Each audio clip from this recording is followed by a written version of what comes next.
Ibadah Raya Minggu Sehati tanggal 21 April 2024 di GBRI Kudus. Bacaan diambil dari Zakaria 2 ayat 10-13. Bersorak-sorailah dan bersukarialah, hai putri Sion. Sebab sesungguhnya aku datang dan diam di tengah-tengahmu. Demikianlah firman Tuhan. Dan banyak bangsa akan menggabungkan diri kepada Tuhan pada waktu itu. Dan akan menjadi umatku. Dan aku akan diam di tengah-tengahmu. Maka engkau akan mengetahui bahwa Tuhan semesta alam yang mengutus aku kepadamu. Dan Tuhan akan mengambil Yehuda sebagai miliknya di tanah yang kudus. Dan ia akan memilih Yerusalem pula. Berdiam dirilah hai segala makhluk di hadapan Tuhan. Sebab ia telah bangkit dari tempat kediamannya yang kudus. Amin. Bapa di sorga maha mulia, kami bersyukur dan berbahagia atas panggilan-Mu. Melalui ibadah raya Minggu Sehati ini, layakkan kami untuk beribadah dengan sungguh sebagai ungkapan rasa hormat kami kepada-Mu. Hadirlah di tengah-tengah kami dalam urapan kasih Bapa, dalam kemahakudusan Tuhan Yesus, dalam tuntunan Tuhan Roh Kudus. Amin. Kita berdoa. Bapa kami yang ada di sorga, dikuduskanlah nama-Mu, datanglah kerajaan-Mu, jadilah kehendak-Mu di bumi seperti di sorga. Berikanlah kami pada hari ini makanan kami yang secukupnya, dan ampunilah kami akan kesalahan kami, seperti kami juga mengampuni orang yang bersalah kepada kami. Dan janganlah membawa kami ke dalam pencobaan, tetapi lepaskanlah kami daripada yang jahat. Karena Engkaulah yang punya kerajaan dan kuasa dan kemuliaan sampai selama-lamanya. Amin. Shalom. Kita semua siap memuji Tuhan. Amin. Kita boleh berdiri, kita boleh tos satu sama lain. Kita semua siap memuji Tuhan. Mari kita memuji dengan memuliakan Tuhan dengan segenap hati kita, dengan segenap akal budi kita, dengan segenap kekuatan kita, untuk kemuliaan nama Tuhan Yesus. Haleluya. Kasih-Mu yang begitu besar Tuhan Yesus. Kasih-Mu yang menyelamatkan kami. Haleluya.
sahabat kami Tuhan Yesus.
Kami bersyukur Tuhan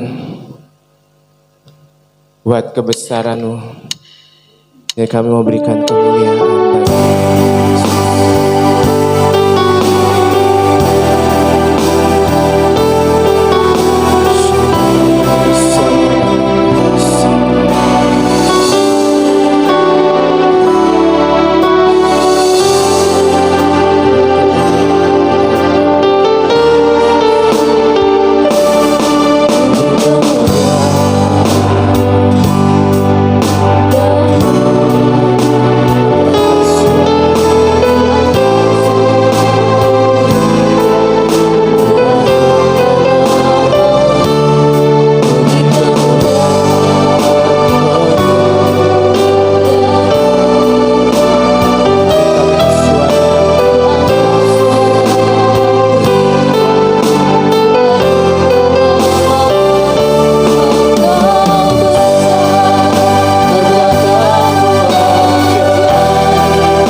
pejamkan mata kita Bapak Ibu Saudara.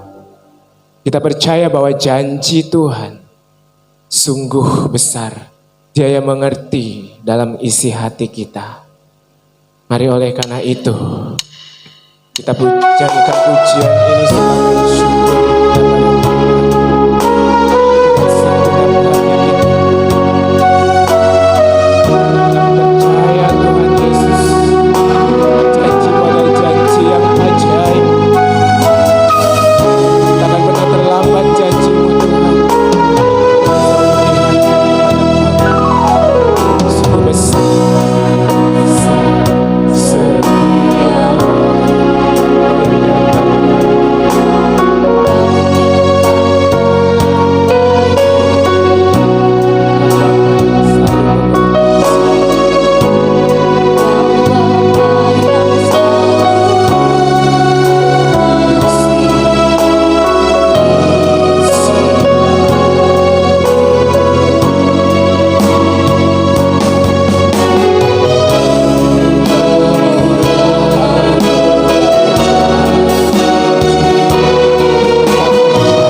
juga kami rindu menangkap segala pesan-Mu bagi kami ya Tuhan, supaya kami semakin dewasa di dalam Tuhan Yesus, semakin setia seperti Tuhan Yesus, menjadi lemah lembut dan rendah hati, dan kami memperoleh ketenangan jiwa kami.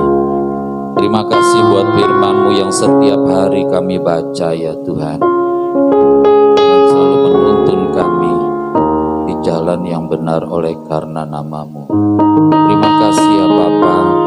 Pagi hari ini kami akan membaca dari Matius pasal yang ke-8. Kiranya firman-Mu Tuhan dapat kami mengerti, dan Roh Kudus menolong kami untuk menjadi pelaku firman. Sebab yang berbahagia adalah mereka yang melakukan firman Tuhan Yesus. Terima kasih Bapa di surga, di dalam nama Tuhan Yesus, kekasih jiwa kami berdoa dan mengucap syukur. Haleluya, amin. Tuhan Yesus menyembuhkan seorang yang sakit kusta. Setelah Tuhan Yesus turun dari bukit, orang banyak berbondong-bondong mengikuti Tuhan Yesus. Maka datanglah seorang yang sakit kusta kepada Tuhan Yesus, lalu sujud menyembah Tuhan Yesus dan berkata, "Tuhan, jika Tuhan mau, Tuhan dapat mentahirkan aku." Lalu Tuhan Yesus mengulurkan tangannya, menjamah orang itu dan berkata, "Aku mau, jadilah engkau tahir." Seketika itu juga tahirlah orang itu daripada kustanya.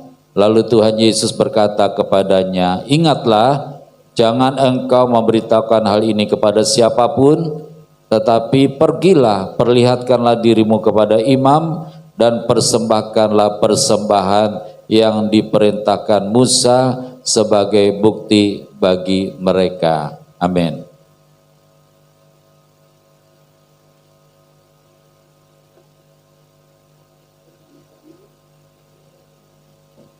Tuhan Yesus menyembuhkan hamba seorang perwira di Kapernaum. Ketika Tuhan Yesus masuk ke Kapernaum, datanglah seorang perwira mendapatkan dia dan memohon kepada Tuhan Yesus, "Tuhan, hambaku terbaring di rumah karena sakit lumpuh dan ia sangat menderita."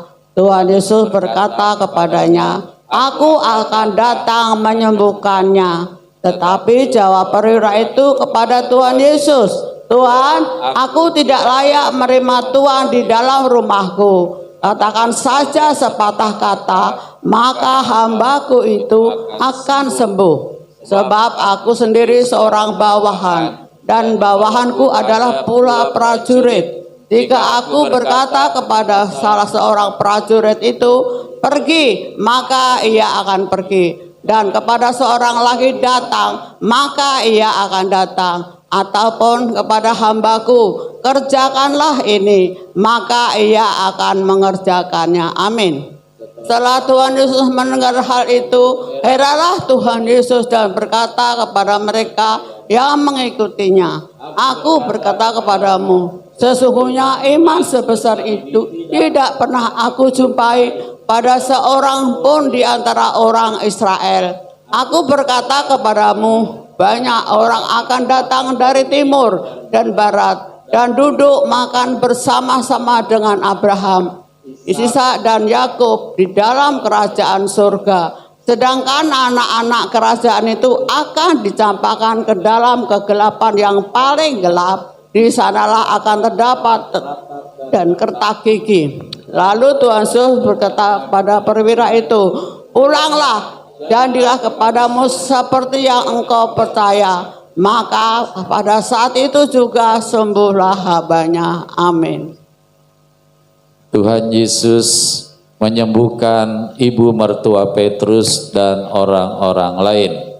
Setibanya di rumah Petrus, Tuhan Yesus pun melihat ibu mertua Petrus terbaring karena sakit demam. Maka dipegang Tuhan Yesus tangan perempuan itu, lalu lenyaplah demamnya. Ia pun bangunlah dan melayani Tuhan Yesus. Menjelang malam dibawalah kepada Tuhan Yesus banyak orang yang kerasukan setan dan dengan sepatah kata Tuhan Yesus mengusir roh-roh itu dan menyembuhkan orang-orang yang menderita sakit. Hal itu terjadi supaya genaplah firman yang disampaikan oleh Nabi Yesaya, Dialah yang memikul kelemahan kita dan menanggung penyakit kita.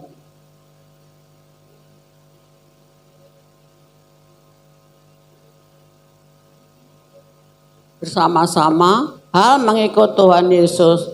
Ketika Tuhan Yesus melihat orang banyak mengelilinginya, Tuhan Yesus turun kepada seberang. Lalu datanglah seorang ahli Taurat dan berkata kepada Tuhan Yesus, Guru, aku akan mengikut engkau kemana saja engkau pergi. Tuhan Yesus berkata kepadanya, serigala mempunyai liang dan burung mempunyai sarang, tetapi anak manusia tidak mempunyai tempat untuk meletakkan kepalanya. Seorang lain, yaitu salah seorang murid Tuhan Yesus, berkata kepada Tuhan Yesus, Tuhan, izinkanlah aku pergi dahulu menguburkan ayahku. Tetapi Tuhan Yesus berkata kepadanya, ikutlah aku dan biarlah orang-orang mati menguburkan orang-orang mati. Angin ribut diredakan, lalu Tuhan Yesus naik ke dalam perahu dan murid-murid Tuhan Yesus pun mengikuti Tuhan Yesus. Sekonyong-konyong mengalumuklah angin ribut di danau itu sehingga perahu itu ditimbus gelombang. Tetapi Tuhan Yesus tidur. Maka datanglah murid-murid Tuhan Yesus membangunkan Tuhan Yesus. Katanya, Tuhan, tolonglah kita binasa. Tuhan Yesus berkata kepada mereka, mengapa kamu takut, kamu yang kurang percaya? Lalu bangunlah Tuhan Yesus menghardik angin dan danau itu, maka danau itu menjadi teduh sekali. Dan heranlah orang-orang itu, katanya, orang apakah dia ini sehingga angin dan danau pun taat kepadanya.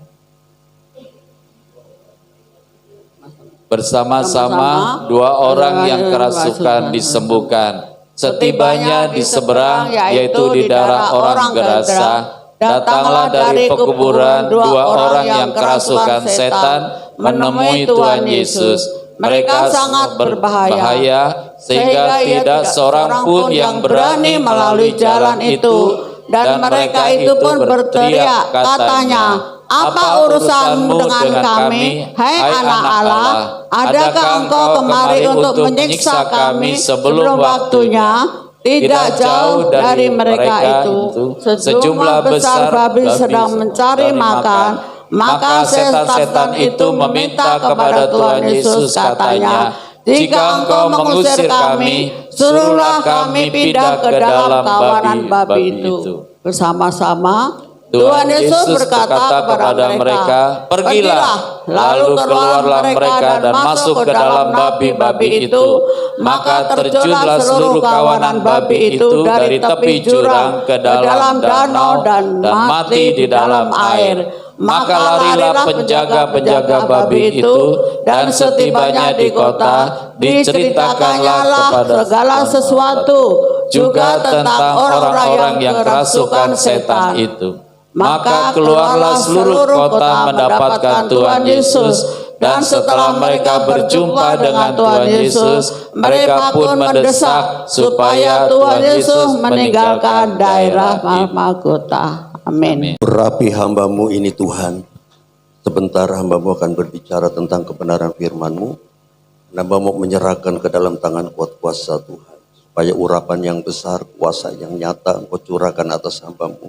Sembunyikan hamba-Mu di balik salib-Mu yang penuh kemuliaan. Biarlah pagi hari ini hamba diberkati dan seluruh jemaat juga diberkati. Di dalam nama Tuhan Yesus Kristus hamba berdoa dan mengucap syukur. Haleluya. Amin. Bapak, Ibu, dan Saudara yang dikasihi Tuhan, saya setuju dengan apa yang dikatakan oleh Gembala Sidang bahwa nama Yesus itu nama yang penuh kuasa ya. Dalam konteks penyembuhan pun kita harus mengidentifikasi Tuhan kita, bahwa Tuhan kita bukanlah hanya sekedar menyebut sebagai God, Lord. Tapi dalam konteks general is okay ya, tapi dalam identifikasi yang lebih dalam rasanya kita harus merujuk kepada pribadi yang ajaib ini. Karena seluruh karya yang ada di dalam kekristenan tidak terletak di dalam kata Lot, dalam kata God, tapi terletak dalam pribadi Yesus. Jadi Yesus mati di kayu salib itu adalah esensi daripada core of faith kita. Jadi inti daripada iman kita bukan kepada God atau kepada Lot, tapi kepada Yesus.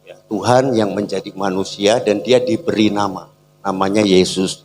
Kalau Tuhan tidak menjadi manusia, tidak ada cerita tentang kemenangan orang Kristen. Jadi kekristenan hanya sekedar agama seperti layaknya agama yang bertebaran di sekitar kita. Jadi agama yang mati Bapak Ibu, karena di sana memang tidak ada cerita tentang mengalahkan maut. Ya. Bapak Ibu dan Saudara yang dikasihi Tuhan, saya ingin menyampaikan satu hal yang mungkin tema yang biasa ya, tapi ini menjadi tema yang harus diingatkan berulang-ulang kepada jemaat supaya kita menjadi jemaat yang militan, supaya kita menjadi jemaat yang berkemenangan. Jadi kita mau menjadi jemaat yang berkemenangan. Kemenangan bukanlah ukuran luaran, tapi kemenangan adalah bagaimana Tuhan menilai kita dan kemudian Tuhan katakan inilah pemenang. Jadi penilaiannya tentunya dari God, dari Lord. Dan itu adalah Yesus. Bapak Ibu dan Saudara yang dikasihi Tuhan, ketika Yesus ada di Taman Getsemani, ya, Saudara masih ingat apa yang terjadi di sana? Dia diperhadapkan dua persoalan besar. Ya, di Getsemani dia diperhadapkan daripada persoalan besar. Dan ini adalah esensi daripada inti kekristenan yang bukan agama, tetapi adalah pribadi yang mempesona. Yesus namanya. Ketika Yesus di Taman Getsemani, Yesus diperhadapkan pada ketidakmauan 100% dia tidak mau terhadap apa yang dikehendaki oleh Allah Bapa. Karena buat dia itu satu tekanan yang sangat besar. Karena Allah mau dia mati bagi saudara, dia nggak mau. Ya, itu pergumulannya ada di Getsemani. Dan dia katakan, ya kalau bisa lalulah cawan murka ini daripadaku. Jadi sungguh-sungguh diperlihatkan 100% Jesus is human. Yesus adalah manusia. Dia tidak sanggup, dia tidak mau. Bahkan betul-betul menolak. Wah, dia tidak bisa membayangkan bagaimana kekristenan bisa dijalani dengan cara yang sedemikian rupa, mengerikan. Nah, sehingga dia ungkapkan isi hatinya. Satu penolakan kepada Allah Bapa. Satu penolakan yang tanda kutip kalau diteruskan bisa menjadi pemberontakan kepada Allah. Karena ini perintah Allah. Dan perintah itu ditaruh di tangan kiri Yesus. Dan dikatakan ini cawan murka Allah. Tuhan Bapa, terhadap apa yang ada di tangan kiriku, aku mau lalulah ini. Ya, tetapi aku tahu ada apa di tangan kananku. Ada kehendak Bapa. Enggak berpikir panjang dalam pilihan yang sangat sulit. Ya, kenapa saya bilang sangat sulit? Karena dia memilih itu dengan tekanan yang sangat besar. Sehingga terjadilah secara medis yang disebut hematohidrolisis. Jadi darah yang keluar dari keringat itu indikasi bahwa dia sudah tidak sanggup lagi untuk memikirkan ini. Tetapi dia bisa tinggalkan dengan satu keputusan yang betul-betul ya dia selesaikan tanpa keluh kesah, tanpa dia tengok ke belakang lagi. Tetapi kehendakmu lah yang jadi. Jadi satu keputusan yang dia sudah pikirkan matang-matang dan inilah ketaatan yang sejati. Kalau saudara ke gereja, kalau saudara berdoa, kalau saudara berpuasa, ya belum tentu itu satu bentuk ketaatan. Ya, karena ke gereja apa yang saudara bayar di sana? Apa yang saudara tolak di sana? Malah ke gereja bisa juga menimbulkan kekerenan dalam diri kita. Apa kata tetangga saya kalau saya tidak ke gereja? Jadi di satu sisi ke gereja adalah bentuk ketaatan, di sisi lain ke gereja bisa jadi itu juga sekedar satu rutinitas yang tanpa dihubung-hubungkan dengan perintah Tuhan. Kita datang ke berdoa bisa juga bukan karena kecintaan kita kepada Tuhan, tetapi karena hati nurani kita mengatakan, aduh gua Kristen ya, kalau makan gak doa, di depan gua ada orang. Jadi dia berdoa.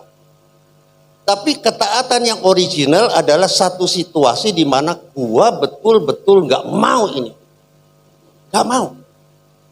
Tapi pilihannya adalah kalau Tuhan mau, gua ambil keputusan bukan 80%, 100%, gua mau ikut apa yang Tuhan mau.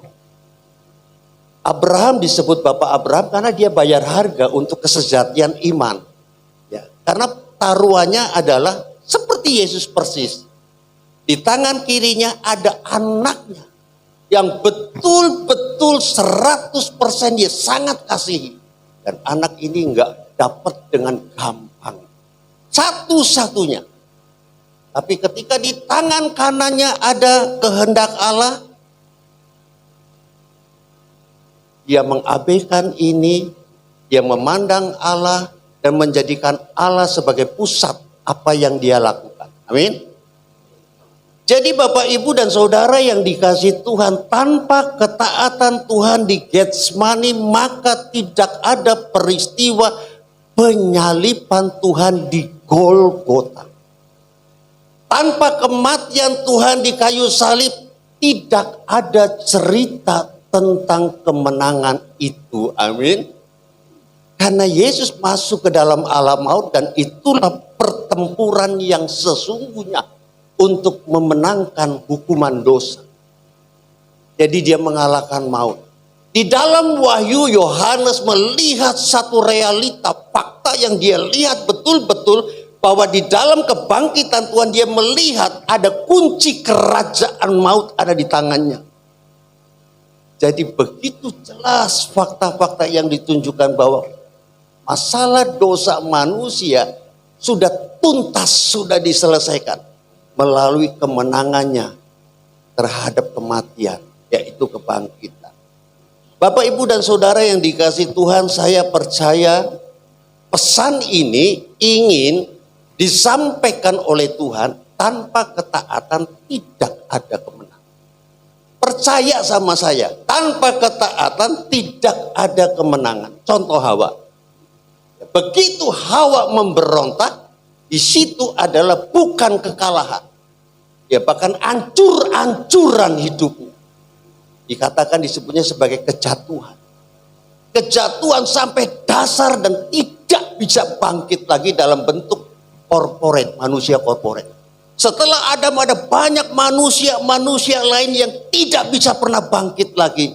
Nature-nya nature dosa. Dan kemudian orang mengatakan itu dosa asal yang terhubung oleh Adam. Kemudian ada Adam 2 yang menyelesaikan itu, namanya Yesus.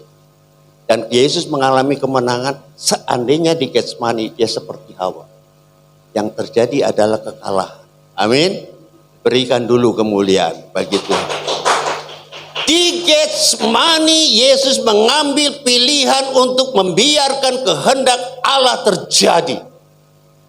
Maka di ujung perjalanan siapapun yang membiarkan kehendak Allah terjadi, sekalipun kita tidak melihat tanda-tanda yang baik di depan sana, akan berujung itu bukan sekedar dengan kebaikan, akan berujung dengan kemenangan demi kemenangan demi kemenangan, seiring dari ketaatan demi ketaatan kepada ketaatan. Maka kemenangan-kemenangan yang saudara raih dan saudara kumpulkan, Alkitab memberitahukan kepada saudara, kita akan muncul sebagai lebih dari pemenang. Wah, saya sudah tahu itu Pak Pendeta dari lama. Kita adalah bukan sekedar pemenang, kita lebih daripada pemenang. Tapi kuncinya adalah Yesus mengalami itu. Dia lebih daripada pemenang. Dia bukan hanya memperlihatkan satu kemuliaan Allah Bapa di sorga, tapi dia duduk di sebelah kanan Allah Bapa sampai selama-lamanya, dan dia berjanji kepada orang-orang yang melihat kemuliaan Tuhan yang diperlihatkannya ketika dia bangkit dari kematian dan berujung kepada kenaikan ke sorga. Orang banyak melihat Yesus naik ke sorga, oh dia sedang menuju Allah Bapa, dia sedang menuju kepada Bapa. Dan hari ini kita dapat informasi yang sangat akurat bahwa dia duduk di sebelah kanan Allah Bapa. Dan kemudian dia menjanjikan satu hal yang pasti tidak akan pernah meleset sedikit pun. Di mana aku berada, kamu akan berada di sana. Ku menantikan apa yang telah Tuhan janji, bawaku ke negeri abadi, di mana engkau ada, aku juga di sana, teduh di dalam rumah Bapa. Saudara, kita memegang satu janji yang pasti bahwa kekristenan sungguh-sungguh agama yang hidup. Dan ketika tadi Bapak Gembala mengatakan Allah kita adalah Allah yang hidup, kalau tidak salah Pak Hadi juga mengatakan itu. Saya mau katakan kepada saudara, Allah kita bukan sekedar Allah yang hidup, tapi Allah yang bangkit. Allah yang bangkit, dan itulah kemenangan yang sebenar-benarnya bagi orang Kristen. Banyak orang Kristen yang hari-hari ini sulit untuk taat. Kenapa ketaatan ini menjadi sangat penting? Karena ketaatan akan membawa kita kepada apa yang paling kita rindukan hari-hari ini, yaitu kemenangan. Apa sih kemenangan itu? Bukan kekayaan. Apa sih kemenangan itu? Bukan kesehatan. Bukan. Saudara dari miskin menjadi kaya tapi saudara jauh dari Tuhan, itu namanya kutuk, bukan berkat. Tapi saudara kaya kemudian jadi miskin tapi saudara semakin dekat kepada Tuhan, itu namanya berkat. Itu kemenangan, Bapak Ibu. Jadi kemenangan bukan persoalan positioning yang diukur oleh dunia, dan kerap kali kita mengukurkan itu sebagai kutuk dan berkat yang salah. Wah bro, kamu sekarang hebat ya, dulu jalan kaki sekarang sudah pakai motor. Wah bro, kamu hebat, motor kamu di mana? Sekarang kelihatannya kamu nggak pernah pakai motor lagi, sekarang pakai mobil. Kamu diberkati ya. Loh. Kenapa kita mengukur berkat dari kuantitas? Tentunya harus dari kualitas. Yesus tidak pernah menjadi orang kaya. Yesus bahkan mengatakan tadi ayat yang kita baca bukan kebetulan Roh Kudus sambungkan firman Tuhan ini. Dia mengatakan rumah pun aku nggak punya. Tempat aku membaringkan kepalaku pun aku mengalami kesulitan. Tapi dia sukses. Dia diberkati oleh Tuhan. Hidupnya jauh dari kegelisahan. Hidupnya jauh dari tanda kutip stres dan depresi. Kenapa saya katakan demikian? Karena memang Yesus mengerjakan itu dan tercatat di dalam sejarah 33,5 tahun dia hidup. Dia adalah satu-satunya manusia yang tidak berdosa. Dosa membuat kita ketakutan. Dosa membuat kita banyak masalah. Saudara, kalau orang bebas dari dosa, pasti dia enjoy life. Yang membuat kita tidak enjoy life, kita tidak bisa bahagia karena dosa itu. Dosa bukan cuma masuk ke dalam tubuh manusia, tapi dosa mencengkeram kita sedemikian kuat. Sehingga Paulus pun mengatakan cengkeraman daripada dosa ini begitu kuatnya sampai dia, aku sudah tahu apa yang harus aku kerjakan. Aku sudah tahu yang baik-baik yang aku akan kerjakan. Tapi heran katanya, yang aku kerjakan kerap kali sebalik. Ada cengkeraman dosa yang begitu nyata dalam kita. Sehingga ketaatan menjadi hal yang tidak mudah kalau dikerjakan dengan kuat gagah dan hebat. Bapak Ibu, saya ingin kita membaca dulu kemenangan di dalam kebangkitan. Di dalam 1 Korintus pasal 15 ayat 14.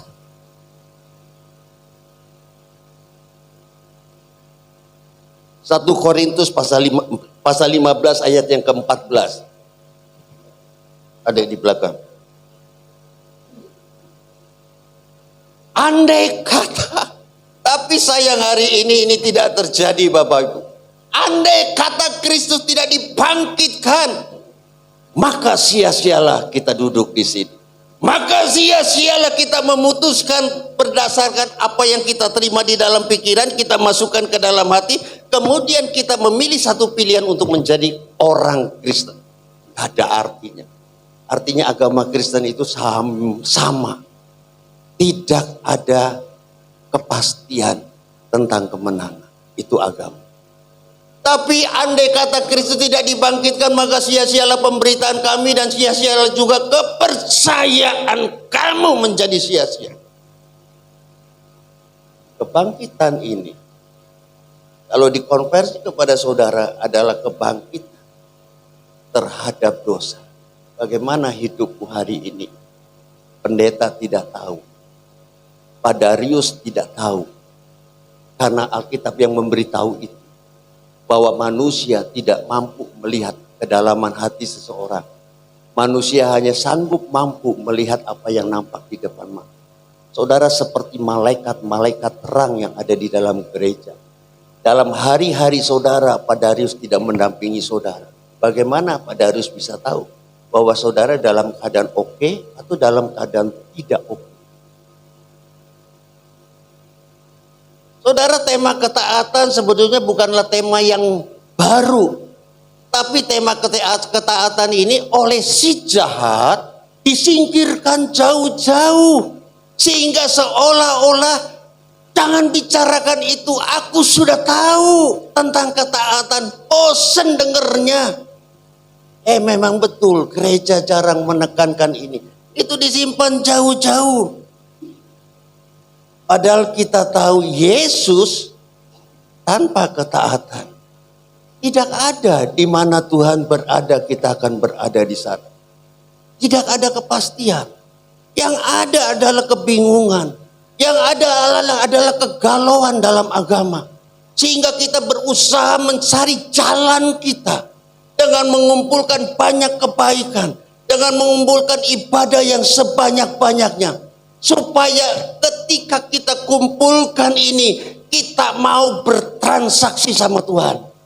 Ini Tuhan aku punya. Aku tahu kamu punya tentang kekekalan. Ini aku bawa. Akhirnya kita pun ragu-ragu. Bisakah apa yang kita punya ini tergantikan dengan sorga? Saudara, agama yang paling dekat sama kita. Gilbert belum lama ini viral. Dia menyebut agama itu sebagai saudara sepupu. Memang betul. Karena turunannya hanya sekedar kakak beradik lain mama. Ya viral, begitu viral. Dan saya mau katakan Bapak Ibu dan saudara yang dikasih.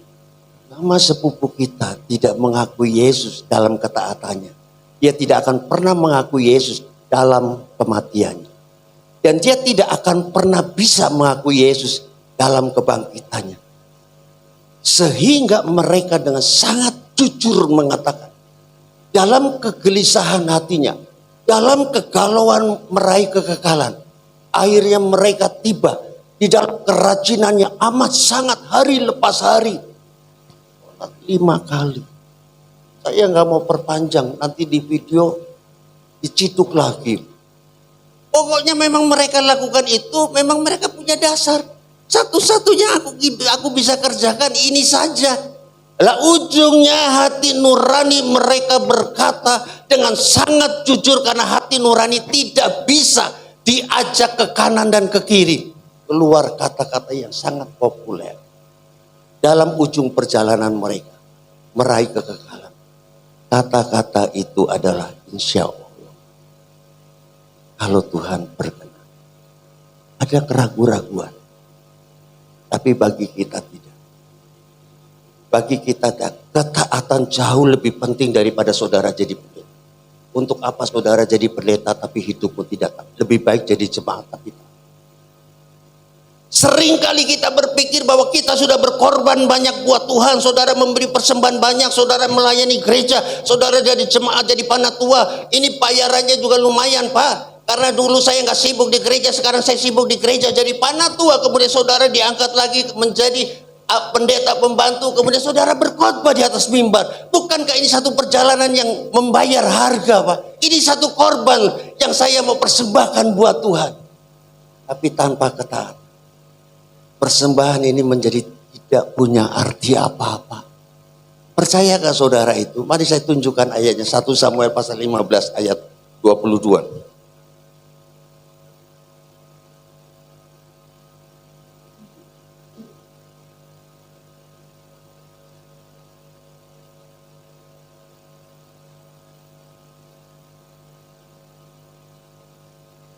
Ya, ini korban. Saudara ke gereja, saudara sedang mempersembahkan korban waktu saudara, tenaga saudara, pikiran saudara, dan saudara langsung terjebak kepada hal-hal yang agamawi. Kita pikir Tuhan sudah berkenan kepada saya, karena saya sudah lakukan banyak hal buat Tuhan. Seorang hamba Tuhan ketemu dengan saya dan mengatakan, Pak Pendeta tahu nggak? Jelas saya tidak tahu. Tapi dia mengatakan dan katakan, saya ini pelayanan di gereja Pak, dari 10 tahun yang lalu sampai hari ini, hanya untuk Tuhan. Keren, hanya untuk Tuhan. Padahal di dalam pelayanan, daging pun senang. Di dalam pelayanan, kegirangan pun ada di sana. Song leader bernyanyi di depan, bagaimana tidak girang. Dia bernyanyi, dia kemudian dilihat oleh orang banyak, dan dalam waktu 20 menit dia bernyanyi, dia merasakan secara psikologis ya bahwa saya tampil baik dan turun dengan rasa gembira. Lalu apa yang saudara mau korbankan di sana? Memang pelayanan model begitu, tapi Tuhan katakan dengan sangat jelas, membandingkan antara saudara yang saudara kerjakan dengan Kristenan yang sesungguhnya. Dia sedang lakukan. Apakah Tuhan itu berkenan kepada korban bakaran dan korban sembelihan sama seperti kepada mendengarkan suara Tuhan? Nah, dari bahasa Pistis, mendengarkan itu artinya obey, to obey, obedience, ketaatan. Apakah korban itu sama seperti ketaatan? Sesungguhnya, Alkitab yang bilang sesungguhnya. Ini mau dibuka sama Tuhan. Sesungguhnya, sebenar-benarnya, kesejatiannya tidak sama. Sesungguhnya mendengarkan jauh lebih baik daripada korban sembelihan. Memperhatikan lebih baik daripada lemak domba-domba jantan. Kalau saudara mendengarkan dalam konteks masuk telinga kiri, keluar telinga kanan, tentunya saudara juga tidak akan melakukan apa-apa. Ratusan firman Tuhan saudara dengar, tapi saudara tidak akan pernah bisa berubah dalam hidup. Tapi kalau saudara mengerjakan mendengarkan dengan spirit pistis, iman, saudara tidak bisa tidak melakukan. Karena Alkitab yang kasih tahu, oleh karena iman, ya Abraham melakukan. Oleh karena iman, Alkitab dia pernah bilang seseorang berkata, haleluya, puji Tuhan. Loh kalau haleluya puji Tuhan, saudara nggak butuh iman. Memang munculnya dari iman, tapi kesejatian ujian iman adalah dia melakukan. Yang paling jelas di Ibrani, ada banyak tokoh-tokoh yang beriman, bukan orang Kristen, tapi orang-orang beriman. Oleh karena iman Abraham bawa anaknya kasih Tuhan. Oleh karena iman, ya Abraham, Musa melakukan hal-hal yang gobloknya setengah mati. Mana mungkin secara akal sehat kita, itu tongkat nggak ada apa-apanya. Tapi Tuhan yang acungkan saja tongkat itu, lalu kepayang sama dia. Bagaimana mungkin tongkat diacungkan? Laut yang begitu besar, airnya yang begitu banyak, hanya dengan tongkat diangkat begini, masa bisa terbelah sih? Tapi iman membuat dia memastikan bagi Tuhan tidak ada yang mustahil. Sehingga waktu dia angkat tongkat ini, sedikit pun tidak ada keraguan. Dan itu dilihat oleh Tuhan. Jadi nggak ujuk-ujuk jadi itu laut terbelah. Pasti Tuhan melihat dari awal tongkat itu diangkat. Hati orang ini seperti apa? Iman memindahkan gunung. Tapi kalau saudara berbicara pindahlah gunung, tapi Tuhan tidak melihat ada apa-apa di mana. Walaupun saudara mengucapkan pindah gunung dalam nama Yesus 1000 kali, yang membuat gunung itu pindah bukan nama Yesus, tapi imanmu sebesar apa. Makanya begitu penting iman sampai Alkitab memberikan gambaran yang sangat ekstrim, nggak masuk akal, Bapak. Itu untuk menunjukkan bahwa iman itu memang menjadi segala-galanya bagi saudara. Cukup punya iman biji sesawi. Gak usah sombong pengen punya iman yang besar. Cukup punya iman sekecil itu saja. Maka kuasanya sangat besar. Kuasanya sangat besar, Bapak. Saudara, iman dalam konteks mendengarkan bentuknya adalah ketaatan. Ketaatan. Kalau saudara mendengarkan saudara tidak taat, itu bukan iman. Bukan iman. Artinya saudara sedang mendengarkan manggut-manggut itu roh, tapi dagingnya berontak. Roh penurut, daging berontak. Iya ya, aku ngerti, tapi nggak mau kerja di luar. Nah, sehingga saudara tidak pernah bisa berubah. Lalu bagaimana Pak Pendeta supaya kita bisa taat di tengah-tengah kelemahan, di tengah-tengah kekurangan kita, di tengah-tengah ketidakmampuan kita untuk taat. Tapi hari ini Pak Pendeta memberitahukan bahwa itu yang paling penting dalam konteks kemenangan. Amin. Tidak ada yang lebih penting daripada ketaatan. Saya mau kasih tahu satu lagi Bapak Ibu. Ya. Ketika kita bicara tentang puji Tuhan, haleluya segala macam itu hanya sekedar ya pantulan saja dari kegiatan-kegiatan yang sifatnya agamawi. Seperti orang berjanji kepada seseorang, insya Allah. Ya. Kalau Allah izinkan, nanti kita ketemu ya. Ucapan-ucapan ini itu enggak menggambarkan tentang iman. Karena iman itu akan membuat kita melakukan, dan kemudian dalam berjalannya waktu, kemudian saudara akan merasakan dan orang akan melihat satu perubahan tanpa melakukan apa-apa. Saudara tidak bisa berubah. Saudara nggak bisa berubah. Einstein IQ-nya 160 dan saya paling suka cerita itu karena Einstein ini fisika dan saya sangat suka fisika. Dia tokoh yang begitu tokoh. Dalam konteks perubahan dia mengatakan seperti ini. Hanya orang gila saja. Jadi ditujukan ke siapa nih? Ditujukan ke kita. Hanya orang gila saja yang ingin berubah tapi tidak mengerjakan apa-apa. Gak ngerjain apa-apa tapi ingin berubah.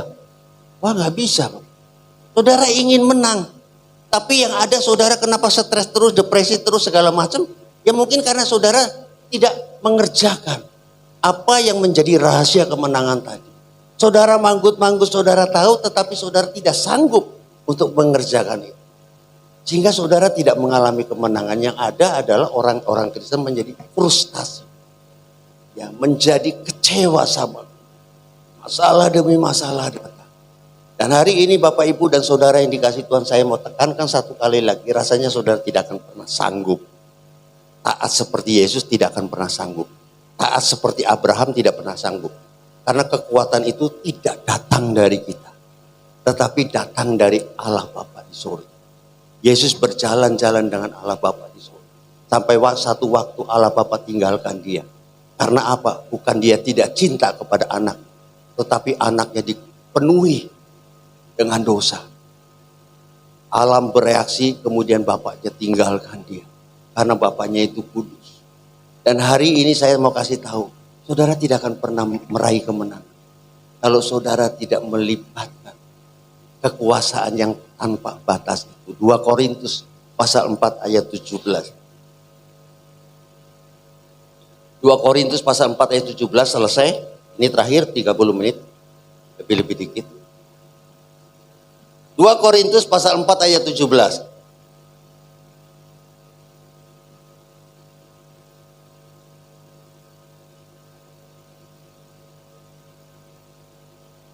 Sebab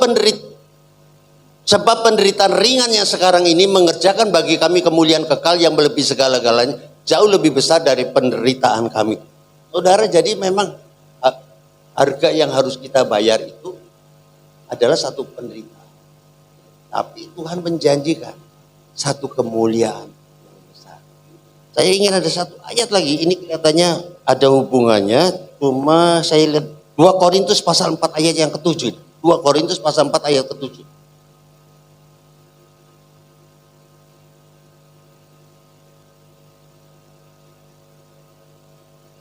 Tetapi harta ini, kekuatan kita, kapasitas kita untuk mengerjakan apa yang Tuhan perintahkan ada di sini. Tapi harta ini kami punyai dalam bejana tanah liat supaya terjadi, supaya nyata. Bahwa kekuatan yang melimpah-limpah itu berasal dari Allah. Bukan dari diri kami. Ayat yang ke-8. Dalam segala hal kami ditindas namun tidak terjepit. Kami habis akal namun tidak putus asa. Ayat 9. Kami dianiaya namun tidak ditinggalkan. Sendirian kami dihempaskan namun tidak binasa untuk hal-hal yang kita tidak sanggup. Ya, Alkitab katakan saudara sanggup. Kalau saudara melibatkan Roh, kalau saudara benar-benar meminta kepada Tuhan untuk memberikan satu kekuatan, saudara bisa menjadi taat. Cuma banyak orang tidak mau taat karena kesengajaan. Ini susah, kalau yang ini gampang gua mau taat, kalau yang ini nggak terlalu gampang, aduh rasanya nggak bisa, dan itu diteruskan sama kita. Sehingga menjadi attitude yang kuat, memberontak seolah-olah bukan hal yang menyakitkan hati Tuhan, menjadi hal yang biasa di dalam gereja. Tapi hari ini, bukan kebetulan Alkitab memberitahukan bahwa kemenangan saudara ada pada iman saudara. Dan bentuk iman saudara adalah ketaatan. Dan lebih tegas lagi Ibrani 11 ayat 6 katakan tanpa iman, tanpa ketaatan, tanpa manifestasi daripada kesejatian iman, apapun yang saudara kerjakan tidak mungkin berkenan kepada Allah. Saudara mau belajar teologi sampai profesor, saudara mau jadi pendeta dengan cabang-cabang gerejanya begitu banyak, nama saudara menjadi sangat populer, tapi Tuhan melihat di dalam hatimu tidak ada iman yang membangkitkan kesenangan bagi Allah, ya semuanya itu menjadi tidak benar. Tuhan memberkati Bapak Ibu dan Saudara yang dikasihi Tuhan. Mari kita bangkit berdiri, kita arahkan hati dan pikiran kita kepada Tuhan. Kita akan berdoa untuk firman Tuhan. Bapa di dalam sorga, terima kasih untuk pagi hari ini. Dan pagi hari ini kami diberitahukan oleh Tuhan tentang ketaatan. Apa itu ketaatan? Sangat sederhana. Ketika Yesus di Getsemani mengatakan kehendak-Mu lah yang jadi. Jadi membiarkan kehendak Allah yang terjadi dalam segala tindakan dan pilihan-pilihan hidupmu adalah bentuk ketaatan. Ketika seorang pendeta menunjuk seseorang untuk satu pelayanan yang baik, untuk satu pelayanan yang sepertinya memuliakan Tuhan, tapi kalau itu bukan kehendak Allah, sesungguhnya pendeta ini sedang berdosa karena dia sedang mengabaikan kehendak Allah. Dia sedang ada di dalam pemberontakan kepada Allah. Dia sedang tidak taat, tetapi dibungkus sedemikian rupa oleh iblis, oleh si jahat, sehingga si pendeta ini tidak merasa bahwa ini adalah satu pengabaian terhadap kehendak Allah, bahwa ini adalah satu pemberontakan. Dan saya secara pribadi mau bicara dengan jemaat di tempat ini. Ada banyak gereja tempat di mana saya berkhotbah dan pendetanya begitu gegabah. Dia menunjuk seseorang untuk menjadi memegang satu posisi. Dia buka satu cabang tanpa berdoa dalam apakah ini kehendak Allah atau tidak. Memang sepertinya apa yang dia lakukan adalah kehendak Allah. Tapi kalau dalam kesejatiannya, kalau dalam kesungguhannya itu bukan kehendak Allah, saudara sedang memberontak kepada Allah. Sekalipun itu ada di dalam gereja. Dan banyak hari-hari ini, ketika pendeta atau hamba Tuhan menyaksikan sesuatu yang bisa dalam bentuk kebohongan, maka sesungguhnya dia boleh memberkati jemaat dan jemaat sangat diberkati. Tapi dalam konteks hubungan dia dengan Tuhan, dia sedang berjalan, berdiri di atas prinsip si jahat. Dia tidak bicara benar, dia tidak bicara sungguh-sungguh. Terima kasih Tuhan, terima kasih. Biarlah ini menjadi hal yang penting bagi kami. Untuk kami memperbaiki kehidupan kami. Lebih taat di masa yang akan datang. Di dalam nama Tuhan Yesus Kristus, hamba berdoa, hamba mengucap syukur. Haleluya. Amin. Berikan kemuliaan bagi Tuhan. 2 Korintus 9 ayat 6 sampai 9. Memberi dengan sukacita membawa berkat. Camkanlah ini, orang yang menabur sedikit akan menuai sedikit juga, dan orang yang menabur banyak akan menuai banyak juga. Hendaklah masing-masing memberikan menurut kerelaan hatinya, jangan dengan sedih hati atau karena paksaan. Sebab Bapa mengasihi orang yang memberi dengan sukacita. Dan Bapa sanggup melimpahkan segala kasih karunia kepada kamu, supaya kamu senantiasa berkecukupan di dalam segala sesuatu dan malah berkelebihan di dalam pelbagai kebajikan. Seperti ada tertulis, Ia membagi-bagikan, Ia memberikan kepada orang miskin, kebenaran tetap untuk selamanya. Ayat persembahan. Percayalah kepada Tuhan Yesus dengan segenap hatimu dan janganlah bersandar pada pengertianmu sendiri. Akuilah Tuhan Yesus dalam segala lakumu, maka Tuhan Yesus akan meluruskan jalanmu. Janganlah engkau menganggap dirimu sendiri bijak. Takutlah akan Tuhan Yesus dan jauhilah kejahatan. Itulah yang akan menyembuhkan tubuhmu dan menyegarkan tulang-tulangmu. Muliakanlah Tuhan Yesus dengan hartamu dan dengan hasil pertama dari segala penghasilanmu. Maka lumbung-lumbungmu akan diisi penuh sampai melimpah-limpah, dan bejana pemeramu akan meluap dengan air buah anggurnya. Mari kita berdoa bersama-sama.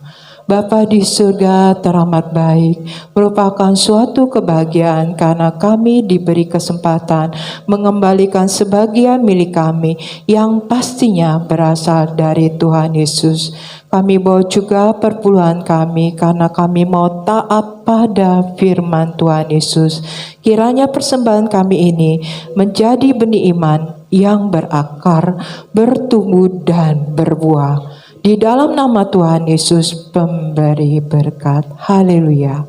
Amin. Puji nama Tuhan Yesus. Saatnya kita membawa yang terbaik buat Tuhan. Mari kita membawa dengan bersuka cita dan mengucap syukur kepada Tuhan Yesus. Sebab setiap pemberian kita dengan sukacita Tuhan pasti memberkati kita. Amin. Haleluya.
Bapa di sorga Maha Mulia, kiranya Bekasi dijauhkan dari cuaca yang ekstrim. Kami mohon kiranya Tuhan Yesus memenuhi kebutuhan pangan untuk seluruh rakyat Indonesia. Kiranya harga kebutuhan pokok stabil dan murah. Kami mohon kiranya Tuhan Roh Kudus senantiasa menyertai perjalanan bangsa Indonesia. Jauhkan Indonesia dari konflik kepentingan dan dari ketidakadilan penguasa. Jauhkan Indonesia dari kerusuhan. Jadikan bangsa Indonesia kuat, penuh hikmat dan cerdas. Besar dan ajaiblah karya Bapa, adil dan benarlah jalan-Mu. Tuhan Yesus, Raja segala bangsa, Tuhan Yesus Maha Kuasa, mulialah nama Tuhan Yesus. Kiranya Indonesia sujud menyembah kepada Tuhan Yesus. Bapa Maha Kudus, layak disembah, layak dipuja dan dipuji. Kami berdoa untuk pengurusan sertifikat tanah gereja dan izin gereja, kiranya mendapat tuntunan Tuhan Roh Kudus. Bapa Pencipta semesta, kami kuat karena ada di dalam Tuhan Yesus. Kami selalu dalam perlindungan Tuhan Yesus, amin. Kiranya roh kami semakin kuat dibangun di atas firman Tuhan Yesus. Dalam nama Tuhan Yesus kami matikan keinginan daging, kami hancurkan kuasa dan tipu daya iblis. Kami berdoa kiranya terjadi kebangunan rohani di seluruh wilayah Indonesia dan jutaan orang terima keselamatan di dalam Tuhan Yesus. Kiranya amanat agung Tuhan Yesus dapat segera dituntaskan di seluruh dunia menjelang kedatangan Tuhan Yesus yang kedua. Kiranya kami saling mengaku dosa dan saling mendoakan supaya kami sembuh.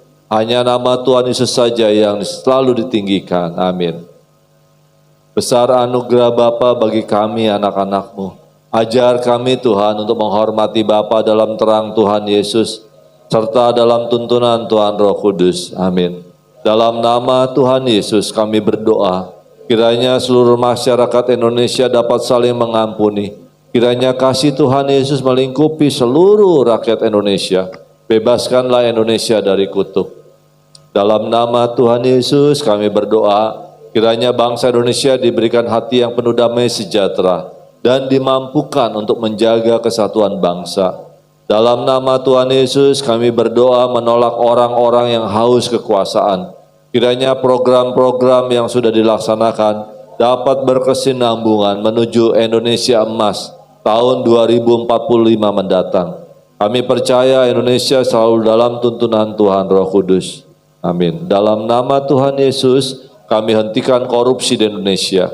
Kiranya dapat dibuat peraturan yang dapat mencegah dan memberantas terjadinya korupsi. Kami hentikan kelompok intoleran dan kami hancurkan radikalisme. Kami tolak paham khilafah. Kami hentikan ketidakadilan, kesewenangan yang dilakukan oleh kelompok mayoritas. Kiranya setiap warga negara melaksanakan hak dan kewajiban. Dalam nama Tuhan Yesus kami berdoa untuk seluruh jemaat GBHT Kudus. Kiranya mendapat perlindungan dari Tuhan Yesus. Penuhi kami dengan damai sejahtera. Beri kami kesehatan, kesembuhan, panjang umur, dan kebahagiaan. Amin. Kami berdoa dan beriman bahwa seluruh jemaat GBHT Kudus setia membaca firman Tuhan Yesus dan hidup dalam firman. Kami berdoa dan beriman bahwa seluruh kegiatan ibadah di GBHT Kudus selalu dalam tuntunan Tuhan Roh Kudus dan selalu memuliakan Tuhan Yesus saja. Bersama-sama, dalam nama Tuhan Yesus Raja Semesta kami berdoa. Amin. Kekuasaan Tuhan Yesus terbukti telah mengabulkan doa kami. Sekali lagi, dalam nama Tuhan Yesus Raja Semesta kami berdoa. Amin. Kekuasaan Tuhan Yesus terbukti telah mengabulkan doa kami. Amin. Bapa di surga, kami mohon biarlah seluruh jemaat GBHT Kudus hidup dalam ketaatan pada firman Tuhan Yesus, termasuk dalam ibadah-ibadah yang kami laksanakan, biar kami berfokus pada Tuhan Yesus dan hidup dalam ketaatan memuliakan Tuhan Yesus. Jadikan jemaat-Mu rendah hati ya Bapa, dan hidup dalam buah Roh Kudus, ada kasih, sukacita, damai sejahtera, kesabaran, kemurahan, kebaikan, kesetiaan, kelemah lembutan, dan penguasaan diri. Biar kami diberkati oleh Tuhan Yesus dengan pengurapan dari tempat yang maha tinggi, Biar Roh Kudus terus menuntun kami. Kami mengucap syukur juga buat kesehatan, bahkan kesembuhan bagi tubuh kami ya Bapa, juga bagi keluarga kami yang sakit, Tuhan sudah sembuhkan mereka sesuai dengan iman percaya kami kepada Tuhan Yesus, sesuai dengan firman-Mu Tuhan, oleh bilur-bilur Tuhan Yesus kami menerima kesembuhan. Ada suatu kepastian bagi kami untuk menerima kesembuhan. Berdoa buat keuangan jemaat-Mu ya Bapa. Kami terlalu percaya kalau kami hidup kudus di hadapan-Mu, kami tidak akan kekurangan apa-apa. Bahkan Tuhan akan memberikan apa yang kami perlukan setiap hari. Kami tidak akan kekurangan, sebab firman berkata dengan panjang umur Engkau akan mengenyangkan kami dengan segala kebaikan. Demikian juga buat keuangan gereja-Mu Tuhan, biar gereja-Mu juga diberkati dalam keuangan dan mengelolanya dengan baik sesuai dengan kehendak-Mu ya Bapa. Urapi kami yang mengelola persembahan ini, kiranya takut akan Tuhan Yesus ada pada kami semua, sehingga keuangan gereja dapat dilakukan sesuai kehendak Bapa, dan jemaat yang membawa persembahan, perpuluhan, ucapan syukur semua diberkati oleh Tuhan Yesus, karena kami menabur di ladang-Mu dan kami pasti akan menuai. Juga kami berdoa buat KKR, yaitu kebaktian kebangunan rohani yang dimulai di tempat ini dan akan ke seluruh Indonesia. Biarlah doa kami sampai ke tata Bapa di sorga, dan kami mau ambil bagian dalam kebaktian kebangunan rohani itu untuk mempersiapkan kami untuk memberitakan Injil, baik atau tidak baik waktunya. Sebab kekuatan kami ada di dalam Tuhan Yesus Kristus. Berkati hari itu ya Bapa, pada hari Sabtu 19 Mei 2024 jam 16 sore, biar kami hidup dalam ketaatan pada firman-Mu dan kami boleh datang dan boleh diberkati. Berdoa juga buat hasil putusan Hakim Mahkamah Konstitusi yang besok akan disampaikan pada seluruh rakyat Indonesia, biar kehendak Tuhan Yesus saja yang terjadi, dan Indonesia akan dipimpin oleh Presiden yang Tuhan sudah tetapkan dan boleh menjadi alat Tuhan Yesus untuk memberkati seluruh rakyat Indonesia. Jauhkan dari konflik kepentingan, jauhkan dari anarkis, biar besok damai sejahtera Tuhan Yesus melingkupi seluruh rakyat Indonesia. Terima kasih ya Bapa. Kalau hari ini juga kami merayakan Hari Kartini 21 April, Bapak, kami berdoa bagi para wanita, baik anak muda, dewasa, bahkan ibu rumah tangga, biar Tuhan juga pakai mereka sebagai kartini-Mu di dalam gereja-Mu, memberitakan Injil-Mu kepada keluarga, dan tidak bosan-bosan mengingatkan suami anak-anak mereka untuk takut akan Tuhan Yesus. Biarlah para wanita berperan dengan luar biasa dalam pengurapan Tuhan Yesus Kristus. Terima kasih ya Aba ya Bapa, dari gelap terbitlah terang. Biarlah dari kegelapan dunia ini Tuhan memberikan terang pada seluruh rakyat Indonesia. Terima kasih ya Bapa, kami bersama-sama sehati memberkati bangsa dan negara Indonesia di dalam nama Bapa, Anak dan Roh Kudus, dalam nama Tuhan Yesus. Indonesia pasti baik-baik saja karena Tuhan Yesus ada di tengah-tengah kami. Dan orang-orang percaya, orang-orang yang dibenarkan oleh Tuhan Yesus selalu berdoa bagi bangsa dan negara Indonesia. Terima kasih Aba ya Bapa. Berkati hamba-Mu Bapak Pendeta Yohanes Sugiono dan Ibu Pebe yang sudah menjadi saluran berkat-Mu bagi kami di tempat ini. Tuhan pelihara dia, Tuhan berkati kesehatan, rumah tangga, pekerjaan, pelayanannya, seluruhnya boleh menjadi berkat bagi banyak orang ya Tuhan. Berkati anak-anak mereka, berkati seluruh kehidupan mereka. Berdoa buat gembala-Mu di tempat ini, buat Ibu Gembala dan keluarga kami, biar kami juga semakin dekat, semakin takut akan Tuhan Yesus, semakin sungguh-sungguh melayani dan beribadah kepada Tuhan Yesus.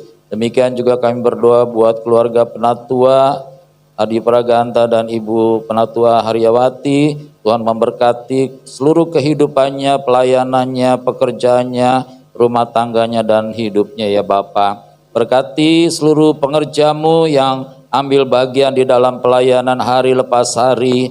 biar mereka melayani dengan hati yang mengasihi Tuhan Yesus, biar mereka hidup di dalam ketaatan pada firman Tuhan Yesus. Berkat Bapa buat keluarga mereka juga. Berdoa buat seluruh jemaat GBHT Kudus ya Bapa, biarlah jemaat juga boleh ambil bagian di dalam doa keliling, di dalam pelayanan, dalam seluruh kegiatan di GBHT Kudus, biar seluruh jemaat ambil bagian dan upah mereka besar di sorga. Terima kasih Bapak, berdoa buat lingkungan tempat ini, buat tetangga, kiri kanan, depan belakang, satu perumnas, satu RT, satu RW, satu kelurahan, bahkan satu kecamatan. Tuhan memberkati mereka semua, biar mereka diselamatkan. Terima kasih ya Aba ya Bapa. Inilah doa ucapan syukur kami yang kami naikkan di dalam nama Bapa, Anak dan Roh Kudus, di dalam Tuhan Yesus Kristus. Haleluya. Amin. Mazmur 91 bersama-sama dalam lindungan Tuhan Yesus. Bapa di surga maha tinggi, kiranya kami duduk dalam lindungan Bapa dan bermalam dalam naungan Tuhan Yesus Maha Kuasa. Kami berkata, Tuhan Yesus tempat perlindungan kami dan kubu pertahanan kami, Bapa kami yang kami percayai. Sungguh Tuhan Yesuslah yang melepaskan kami dari jerat penangkap burung, dari penyakit sampar yang busuk. Tuhan Yesus melindungi kami, Tuhan Yesus melindungi kami. Kesetiaan Tuhan Yesus menjadi perisai dan pagar tembok bagi kami. Kami tidak usah takut terhadap kedahsyatan malam, terhadap panah yang terbang di waktu siang, terhadap penyakit sampar yang berjalan di dalam gelap, terhadap penyakit menular yang mengamuk di waktu petang. Walau 1.000 orang rebah di sisi kami dan 10.000 di sebelah kanan kami, tetapi itu tidak akan menimpa kami. Kami hanya menontonnya dengan mata kami sendiri dan melihat pembalasan terhadap orang-orang fasik. Tuhan Yesus tempat perlindungan kami, Bapa di surga tempat perteduhan kami. Malapetaka tidak akan menimpa kami dan tulah tidak akan mendekat kepada rumah kami. Malaikat-malaikat Bapa diperintahkannya kepada kami untuk menjaga kami di segala jalan kami. Mereka menatang kami di atas tangan mereka, supaya kaki kami jangan terantuk kepada batu. Singa dan ular tedung kami langkahi. Kami menginjak anak singa dan ular naga. Sungguh hati kami melekat kepada Tuhan Yesus. Tuhan Yesus meluputkan kami. Tuhan Yesus membentengi kami sebab kami mengenal Tuhan Yesus. Kami berseru kepada Tuhan Yesus. Tuhan Yesus pasti menjawab. Tuhan Yesus selalu menyertai kami dalam kesesakan. Tuhan Yesus meluputkan kami dan memuliakan kami. Dengan panjang umur Tuhan Yesus kenyangkan kami. Dan Tuhan Yesus perlihatkan kepada kami keselamatan daripada Tuhan Yesus. Amin.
Jadikanlah semua bangsa murid Tuhan Yesus, dan terimalah berkat anugerah damai sejahtera dari Bapa di sorga, kasih sayang Tuhan Yesus yang berlimpah-limpah, tuntunan penyertaan Tuhan Roh Kudus menyertai kita semua. Bapa di sorga memberkati engkau dan melindungi engkau. Bapa di sorga menyinari engkau dengan wajahnya dan memberi kau kasih karunia. Bapa di sorga menghadapkan wajahnya padamu dan memberi engkau damai sejahtera. Dalam nama Tuhan Yesus Raja semesta kami berdoa. Kekuasaan Tuhan Yesus mengabulkan doa kami. Haleluya. Bapa terima kasih.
Hari kebangkitan Tuhan Yesus yang kami rayakan boleh berkenan di hadapan Bapa, berkenan di hadapan Tuhan Yesus, berkenan di hadapan Roh Kudus. Biar kami selalu hidup dalam ketaatan pada firman Tuhan Yesus.